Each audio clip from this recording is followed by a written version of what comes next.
Tamil Nadu പൊളിറ്റിക്സിൽ cinema മേഖലയിലുള്ളവർ, ചലച്ചിത്ര മേഖലയിലുള്ളവർ ആ നാട് ഭരിക്കുന്നത് ഒരു തുടർ കാഴ്ചയാണ് അല്ലേ? തമിഴ്നാട് പൊളിറ്റിക്സിനെ സംബന്ധിച്ചിടത്തോളം നമ്മൾ കണ്ടിട്ടുള്ളതാണ് MGR ശേഷം, കരുണാനിധിക്ക് ശേഷം, പിന്നീട് ജയലളിത ആയിക്കൊള്ളട്ടെ, എല്ലാവരും സിനിമാ രാഷ്ട്രീയമാണ് അവർ സ്വീകരിച്ചു പോന്നിരുന്നത്. പിന്നീട് വിജയകാന്ത് ഒക്കെ അതേ ലൈൻ സ്വീകരിക്കാൻ ശ്രമിച്ചു, പരാജയപ്പെട്ടു.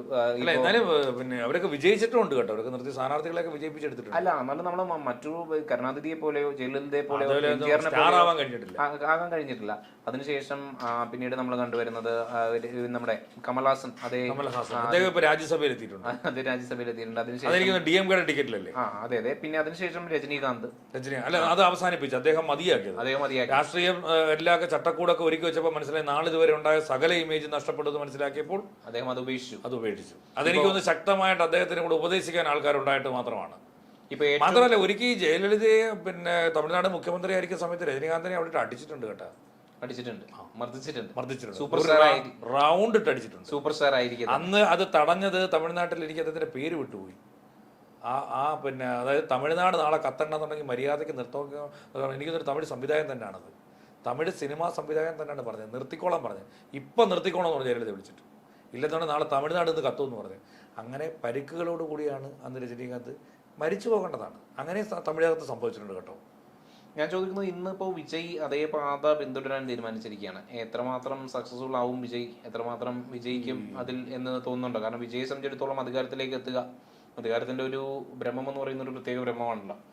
കാരണം ഇപ്പോൾ അദ്ദേഹം സൂപ്പർ സ്റ്റാറായി, അദ്ദേഹത്തിന് പണമുണ്ട്, അതോടൊപ്പം തന്നെ ആധിപത്യമുണ്ട്. ഇപ്പോൾ ആ ഒരു അധികാരം കൂടി കൈയാളാൻ വേണ്ടിയിട്ടുള്ള ഒരു ശ്രമമാണ് വിജയുടെ ഈ വരവേൽപ്പ് തന്നെ. അതായത് രാഷ്ട്രീയത്തിലേക്കുള്ള വരവ് തന്നെ 43 പേരെ രക്തസാക്ഷിയാക്കിക്കൊണ്ടാണ്. അത് ആലോചിച്ചോണം. ഇദ്ദേഹത്തിനെ ഒരു നോക്ക് കാണാൻ നിന്നതിൻ്റെ പേരിൽ 43 പേരുടെ ജീവനാണ് രക്ഷപ്പെട്ടത്. അടിസ്ഥാനപരമായി അവിടെ സുരക്ഷ ഒരുക്കാതെ ഇത്രയും പേരെ കാണാൻ വരാൻ തീരുമാനിച്ചത് ആ വന്ന സമയം തെറ്റിയതും കൊണ്ട് നഷ്ടപ്പെട്ടു. അതുകൊണ്ട് കൃത്യനിഷ്ഠയില്ലാത്ത ഇയാൾക്ക് രാഷ്ട്രീയത്തിൽ തുടരാൻ യാതൊരു അവകാശവും ഇല്ല. 27,000 ആളുകളുടെ ഒരു ക്രൗഡായിരുന്നു അവിടെ കൂടിയിട്ടുണ്ടായിരുന്നു ഇദ്ദേഹത്തെ കാണാൻ വരാൻ വേണ്ടി. അപ്പോൾ അതിന് എന്തുകൊണ്ടാണ് തമിഴ്നാട് ഗവൺമെന്റ് അനുമതി കൊടുത്തത്? അതിങ്ങനൊരു സംഭവം ഉണ്ടാവുമെന്നൊന്നും തമിഴ്നാട് ഗവൺമെന്റ്, പക്ഷേ ഇന്റലിജൻസിന്റെ റിപ്പോർട്ടെങ്കിലും വേണമായിരുന്നു.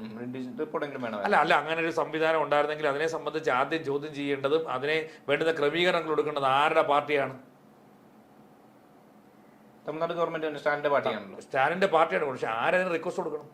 വിജയനെയാണ്. പിന്നെ ഞങ്ങൾ ഇത്രയും പേരെ ഇവിടെ പങ്കെടുപ്പിക്കും. അത് സാധാരണഗതി ചെയ്യുന്നില്ലേ? ഇതിപ്പോൾ എല്ലാ രാഷ്ട്രീയ പാർട്ടികളും ചെയ്യുന്നതാണ്. ഇപ്പോൾ കോൺഗ്രസ് ഒരു പരിപാടി നടത്തുന്നു, അല്ലെങ്കിൽ കമ്മ്യൂണിസ്റ്റ് ഒരു പരിപാടി നടത്തുന്നു. ഞങ്ങൾ തിരുവനന്തപുരത്ത് കമ്മ്യൂണിസ്റ്റ് ഒരു പരിപാടി നടത്തുകയാണെന്ന് പറഞ്ഞു കഴിഞ്ഞാൽ ഇത്ര പേര് പങ്കെടുക്കുന്നുള്ള റിപ്പോർട്ട് കൃത്യമായിട്ട് കൊടുക്കും. ഇന്നിപ്പോൾ അദ്ദേഹം തെരഞ്ഞെടുപ്പിൽ മത്സരിക്കാൻ വേണ്ടിയിട്ട് അദ്ദേഹത്തിന്റെ സ്വത്ത് വിവരങ്ങൾ പുറത്തേക്ക് 450 കോടി രൂപയുടെ ആസ്തിയായിട്ട് കാണിച്ചിട്ടുണ്ട്. അതിൽ സ്വന്തം മക്കൾക്കും അതോടൊപ്പം തന്നെ പിതാവിനും കൊടുത്ത 87 കോടി രൂപ അതുവരെ അദ്ദേഹം പിന്നെ ഒരു കാര്യമുണ്ട്, അദ്ദേഹം കണക്കെഴുതി വെച്ചു. അതിപ്പോൾ പിന്നെ അച്ഛന് കൊടുത്താലും അമ്മയ്ക്ക് കൊടുത്താലും പിള്ളേർക്ക് കൊടുത്താലും തന്റെ പോക്കറ്റിൽ നിന്ന് കൊടുത്ത് എഴുതി വെക്കും. അപ്പോൾ അങ്ങനെ എഴുതി വെച്ചതായിരിക്കും. സ്വന്തം പിതാവിനും അതോടൊപ്പം തന്നെ സ്വന്തം ഭാര്യയ്ക്കും കുട്ടികൾക്കും കൊടുക്കുന്ന പണം വരെ കണക്കെഴുതി വെക്കുന്ന വ്യക്തി എങ്ങനെയാണ് ദശോപലക്ഷം വരുന്ന ജനങ്ങളെ സേവിക്കാൻ കഴിയുന്നത്? അതാണ് മനസ്സിലാക്കേണ്ടത്. അത് നമ്മൾ ആ രീതിയിലൂടെ കാണണം. അതൊക്കെ ചുമ്മാ വളച്ചൊടിച്ച് പറയുമ്പോൾ ശ്രദ്ധിക്കണം. ഇപ്പോൾ അദ്ദേഹത്തിന്റെ പൈസയിൽ അക്കൗണ്ടിൽ കിടക്കുന്ന പൈസയാണ്. ഈ 450 കോടി രൂപയുടെ ആസ്തി കാണിക്കുമ്പോൾ, വാഹനങ്ങളെല്ലാം കാണിക്കുമ്പോൾ 250 കോടി രൂപയോളം പുള്ളിയുടെ ക്യാഷായിട്ട് തന്നെ അക്കൗണ്ടിലുണ്ട്. അപ്പോൾ അതിൽ കൊടുക്കുന്ന പൈസ ആർക്ക് കൊടുത്തു എന്നുള്ളത് കൃത്യമായിട്ട് ഇൻകം ടാക്സ് കയറിയാലും നിരങ്ങും.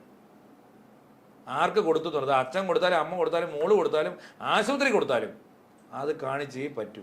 അതുകൊണ്ട് ആ ലെവലിലല്ല പുള്ളി പിടിക്കേണ്ടത്. അതിനേക്കാളൊക്കെ മനുഷ്യത്വരഹിതമായി പെരുമാറാൻ കഴിയുന്ന ഒരു വ്യക്തിയാണെന്നുള്ളത് ഇപ്പോൾ തമിഴ്നാട്ടിലെ ജനം സംസാരിച്ചുകൊണ്ടിരിക്കുക. കാരണം അദ്ദേഹത്തിന്റെ പിതാവ് BJP-യുമായിട്ടും ഞാൻ ഇതൊന്ന് പറഞ്ഞോട്ടെ. അതായത് അദ്ദേഹത്തിന്റെ പിതാവ് ജോസഫ്, അദ്ദേഹം സംവിധായകനായിരുന്നല്ലോ. അദ്ദേഹത്തിനോടൊപ്പം നിന്ന ഒരു സഹചാരിയുണ്ട്, സ്വന്തം സഹചാരി ഉണ്ടായിരുന്നു അദ്ദേഹത്തിൻ്റെ. അപ്പം എപ്പോഴും ഇദ്ദേഹത്തിനെ സഹായിക്കാൻ നിന്നിരുന്നത്. അപ്പം മകൻ സിനിമാ ഫീൽഡിലോട്ട് പോയപ്പോൾ മകന് സഹായിയായിട്ട് അച്ഛൻ തന്നെ ഇദ്ദേഹത്തെ കൂടെ വിട്ടു. എനിക്ക് പുള്ളിയുടെ പേര് കൃത്യമായിട്ട് ഓർമ്മ വരുന്നില്ല. പക്ഷേ എന്തോ ഒരു ചടങ്ങ്. അപ്പം വിജയ്ക്ക് ചില ചട്ടങ്ങളും കാര്യങ്ങളൊക്കെ ഉണ്ട്. സിനിമയിൽ പാവപ്പെട്ടവന് വേണ്ടി വലിയ പോരാട്ടം നടത്തുന്ന വ്യക്തിയാണ്. തളർന്നു കിടക്കുന്നവനെ പോയി എഴുന്നേൽപ്പിക്കുന്നവരാണ്. അവരെ സാമ്പത്തികമായി സഹായിക്കുക, അല്ലെങ്കിൽ ഒരു ഉപദ്രവിച്ചവരെ പോയി തല്ലിക്കൊല്ലുന്നവനാണ്. ഇതെല്ലാം ചെയ്തേ വെച്ച് ഈ നിരപരാധിയായ മനുഷ്യൻ ഏതോ ഒരു കാര്യം ചെയ്ത് സെറ്റിലിട്ട് മൃഗീയമായി ഉപദ്രവിച്ചു. അതായത് അവരുടെ അച്ഛനോടൊപ്പം യാത്ര ചെയ്ത വ്യക്തിയാണ്. വിജയെ എടുത്തുകൊണ്ട് നടന്നതാണ്. അച്ഛൻ്റെ പ്രായമുള്ള വ്യക്തിയാണ്. വിജയ് എടുത്തുകൊണ്ട് നടന്നിട്ടുണ്ട്. അയാളെ ആ സെറ്റിലിട്ട് മൃഗീയമായി ഉപദ്രവിച്ചിട്ട് എടുത്തെറിഞ്ഞ വഴിക്ക് അയാളുടെ പല്ലിൻ്റെ മോണയും എല്ലാം പൊട്ടിപ്പോയി. അവസാനം അയാളെ ഒന്ന് തിരിഞ്ഞു പോലും നോക്കാത്ത, മാത്രമല്ല അയാൾക്ക് എന്തോ നെഞ്ചുവേദന അസ്വസ്ഥതയൊക്കെ ഉണ്ടായി. അവസാനം സെറ്റിലുള്ള ആരെ തൊടാൻ പോലും സമ്മതിച്ചില്ലെന്നാണ് പറയുന്നത്. ഒടുവിൽ എടുത്തുകൊണ്ട് പോകുന്നു. അതിനുശേഷം അയാളെ ആ സെറ്റിൽ നിന്ന് പുറത്താക്കുന്നു. അപ്പോൾ അയാളുടെ മകളുടെ വിവാഹം അടുത്തിരിക്കുന്ന സമയമാണ്. അപ്പോൾ ഏതെങ്കിലും സഹായം ചോദിച്ചാൽ പിന്നെ ചെല്ലാൻ പറ്റുമോ? ആ മകളുടെ ഒരു സഹായം പോലും ചെയ്തു. അത്രയും കാലം കൊടുത്ത അത്രമായ ഈ നികൃഷ്ട ജീവി എന്നൊക്കെ വിളിച്ചല്ല, അതേപോലെ വിളിക്കേണ്ട ഒരു കലാകാരൻ കൂടിയുണ്ട് അയാൾ, ഈ പറയുന്ന വിജയ്. അയാളൊന്നും തമിഴ് രാഷ്ട്രീയത്തിൽ വരരുതെന്നാണ് പറയുന്നത്. അയാളെയൊക്കെ തുടക്കത്തിലേ തമിഴ് ജനതയെ ചെയ്യും കേട്ടോ. തമിഴ് ജനത ഒരാൾക്ക് വോട്ട് ചെയ്യത്തില്ലെന്ന് പറഞ്ഞാൽ പിന്നെ വോട്ട് ചെയ്യത്തില്ല. ഞങ്ങൾ ഇപ്പം ജയലളിതയ്ക്ക് വോട്ട് ചെയ്യത്തുള്ളൂ, ജയലളിത ചോദിച്ചാൽ വോട്ട് ചെയ്യത്തില്ല. കരുണാനിധിയോടും പറഞ്ഞിട്ടുണ്ടത്. തമിഴ് ജനത ഇത് പറയും. പ്രത്യേകിച്ച് ഇപ്പം ഈ വിജയുടെ ഈ കഥ ഇപ്പം സോഷ്യൽ പണ്ടൊന്നും തമിഴ്നാട്ടിലായിട്ടൊക്കെ പത്രം വായിക്കുന്നത് കുറവാണല്ലോ. ഇപ്പോൾ സോഷ്യൽ മീഡിയ പ്രചാരണമുണ്ട്, എല്ലാവരെയും ഉണ്ട് മൊബൈലുകൾ. എനിക്ക് വന്ന അവിടെ ഒരു ഗ്രാമതലങ്ങളെല്ലാം ആയിട്ടുണ്ട്. ഈ വിജയുടെ ഈ കഥകളൊക്കെ അവിടെ പ്രത്യേകിച്ച് അതിനൊക്കെ ഭയങ്കര സെന്റിമെന്റ്സ് വർക്കൗട്ട് ചെയ്യുന്നവരവർ. ഒരു കാരണവശാലും വിജയ്ക്ക് അവിടെ കയറാൻ കഴിയത്തില്ല, അതൊക്കെ ഇടത്തില്ല. മാത്രമല്ല BJP-യിലേക്ക് ചേക്കാറാൻ പോയ കഥ വേറെയുണ്ട്. വലിയ ആലോചിച്ചാണ് ഒരു മർസലോ ഏതോ ഒരു സിനിമയ്ക്കകത്തൊക്കെ അയാൾ വൃത്തിയായിട്ട് പറയുന്നുണ്ട് ഈ നാട്ടിലെ ടാക്സിനെ കുറിച്ച്, ഇവിടുത്തെ BJP-യുടെ അധികാരം കൊണ്ടുള്ള വിഷയങ്ങളെക്കുറിച്ചൊക്കെ അയാൾ വലിയ വാദോരാതെ ആ സിനിമയ്ക്കകത്തൊക്കെ പ്രകടിപ്പിച്ചതാണ്, വർത്തമാനം പറയുകയും ചെയ്തേ. അതുകൊണ്ട് അയാളാണ് പിന്നെ അധികാരത്തിന് വേണ്ടി, കാരണം ഇപ്പോൾ സ്റ്റാലിൻ്റെ നേതൃത്വത്തിലുള്ള സർക്കാർ തമിഴ് ജനതയ്ക്ക് ഒരു കാര്യമാണ്, നല്ലത് ചെയ്ത് അവർ സ്വീകരിക്കും. ഇപ്പം ജയലളിതാമ്മ ആദ്യ കാലഘട്ടങ്ങളിലൊക്കെ വളരെ മോശം പ്രകടനം കാഴ്ചവെച്ചു അവരെ തോൽപ്പിച്ചു. പക്ഷേ ആ തോൽവിയിൽ നിന്ന് അവർ പഠിച്ച ഒരു പാഠമുണ്ട്. അവർ പിന്നീട് തമിഴ്നാടിൻ്റെ മുഖ്യമന്ത്രിയായി കാണുന്നപ്പോൾ ജനങ്ങൾക്ക് വേണ്ടി നിലകൊണ്ടു. ആ സമയത്ത് സ്റ്റാലിൻ അവിടെ മൗനം പാലിച്ചു. കാരണം എന്താ അറിയോ, വളരെ വൃത്തിയായിട്ടാണ് ജയലളിതാമ്മ തമിഴ്നാട് ഭരിച്ചുകൊണ്ടിരിക്കുന്നതെന്ന് സ്റ്റാലിന് മനസ്സിലായി. സ്റ്റാലിന് ഊഴം കാത്തിരുന്നു. ജയലളിതാമ്മ ഈ പടി ഇറങ്ങുന്നവരെ നോക്കിയിരുന്നു. എന്തായാലും കൂടെ ഉള്ളവർ ജയലളിതാമ്മയെ തട്ടിക്കളഞ്ഞപ്പോൾ എന്ത് ചെയ്തു, സ്റ്റാലിൻ രംഗപ്രവേശനം ചെയ്തു. സ്റ്റാലിൻ അധികാരത്തിലെത്തി. സ്റ്റാലിൻ ജയലളിത ചെയ്തു വെച്ചിരുന്ന കാര്യങ്ങൾ 10 മടങ്ങ് വൃത്തിയായിട്ട് ചെയ്തു കൊടുത്തു. സ്റ്റാലിനെ പോലെ ഉള്ള ഒരു നേതാവിനെ അദ്ദേഹത്തിന്റെ എതിരാളികൾ പോലും പറയുന്ന വാക്യം എന്ന് പറയുന്നത് തോൽക്കാത്ത പിതാവിന്റെ തോറ്റു തുടങ്ങിയ മകൻ എന്നുള്ളതാണ്. അതൊക്കെ ചുമ്മാതെ പറയുന്നു. കാരണം ആദ്യം അദ്ദേഹം പരാജയപ്പെടുകയായിരുന്നല്ലോ ചെയ്തത്. പിന്നീട് അദ്ദേഹം മുഖ്യമന്ത്രിയായി തന്നെ അദ്ദേഹം തന്റെ പിതാവിന്റെ പാത തന്നെ പിന്തുടർന്ന് അതേ പാതയിലേക്ക് എത്തി.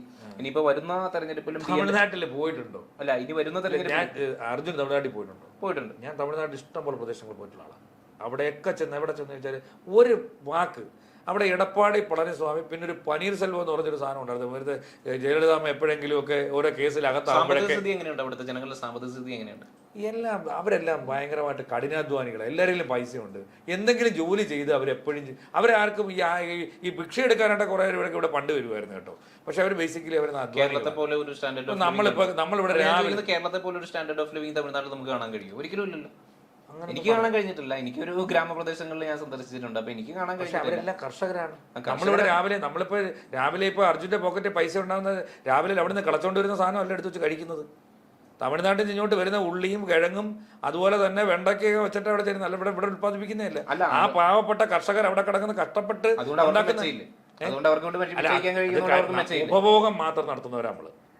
അപ്പൊ തമിഴ് ജനതയ്ക്ക് അങ്ങനെ ജീവിക്കുന്നുണ്ട്. അവർക്കും വേണ്ടേ, ഈ കർഷകർക്കും വേണ്ടേ ബെൻസും BMW എന്ന് ചിന്തിക്കുന്നത് വേറെ ചിന്താഗതിയാണ്.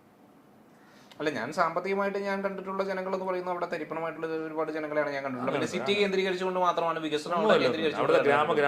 വളരെ സന്തുഷ്ടരാണ് അവിടുത്തെ ജനങ്ങൾ സന്തുഷ്ടരാണ്. പക്ഷെ നമ്മൾ കണ്ടിട്ടുണ്ടെങ്കിൽ അങ്ങേയറ്റം ഈ പറയുന്ന പോലെ വേണ്ടറ്റ വികസനം പോലും അവിടെ ആ പല പ്രദേശങ്ങളിലും അങ്ങനല്ല. അത് വികസനം നടന്നില്ലെന്ന് പറയുന്നത്. തമിഴ്നാടിനേക്കാൾ ജനസംഖ്യ കൂടുതലാണ്, കേരളത്തിനേക്കാൾ വിസ്തൃതി കൂടുതലാണ് തമിഴ്നാട്. അതോടൊപ്പം തന്നെ നമ്മുടെ പണ്ടവിടെ മഴ ലഭിക്കും. വിജയിലേക്ക് തിരിച്ചു വരാം. അല്ല, തമിഴ്നാട് തന്നെ, തമിഴ്നാടിന്റെ കാര്യം പറയുമ്പോഴേ പറയുന്നത് വിജയ് അവിടെ വരുന്നതിനോട് തമിഴ് ജനത യോജിക്കത്തില്ലെന്ന് തന്നെ നമ്മൾ പറഞ്ഞുകൊണ്ടിരുന്നത്. തമിഴ്നാടിന്റെ സാഹചര്യം വെച്ച് നോക്കുകയാണെന്നുണ്ടെങ്കിൽ വിജയ്ക്ക് അവിടെ ഒരു തരത്തിലുള്ള ഒരു പ്രകമ്പനം കൊള്ളിക്കാൻ സിനിമയിൽ മാത്രമാണ് സൂപ്പർ സ്റ്റാർ കളിച്ചോട്ടെ. ഇനി സിനിമ വരണമെന്നുണ്ടെങ്കിൽ അയാൾക്ക് ഒരുപാട് ബുദ്ധിമുട്ട് വരും. എന്താണെന്നറിയോ, അയാളെ കുറിച്ച് വളരെ നെഗറ്റീവായിട്ടുള്ള അയാളുടെ സിനിമാ സെറ്റിൽ കാണിച്ചു കൂട്ടിയിട്ടുള്ള അയാളെ പോലെ തന്നെ വടിവേലു. അപ്പം ഇവരുടെയൊക്കെ സ്വഭാവങ്ങൾ ഇപ്പോൾ ജനങ്ങളിലേക്ക് എത്തി തുടങ്ങിയിട്ടുണ്ട്. ജനങ്ങൾ അറിഞ്ഞു തുടങ്ങിയിട്ടുണ്ട്. ലൈവായിട്ട് വന്നിട്ട് പറയുമല്ലേ ആൾക്കാർ ചെയ്ത കാര്യം. ആർക്കാർക്കും വിജയ സാധ്യത ഇപ്പോൾ വരുന്ന തമിഴ്നാട് DMK തന്നെ വിജയിക്കും. സ്റ്റാലിൻ തന്നെ DMK ഒക്കെ തരിപ്പണമാകും. അവർക്ക് ഉണ്ടോ അത്? എടപ്പാടി പളനിസ്വാമി വിജയുടെ രാഷ്ട്രീയ ഭാവി അതോടുകൂടി അസ്തമിക്കുകയും ചെയ്യും. അതിൽ യാതൊരു തർക്കവും ഒരു തർക്കവും ഇല്ല.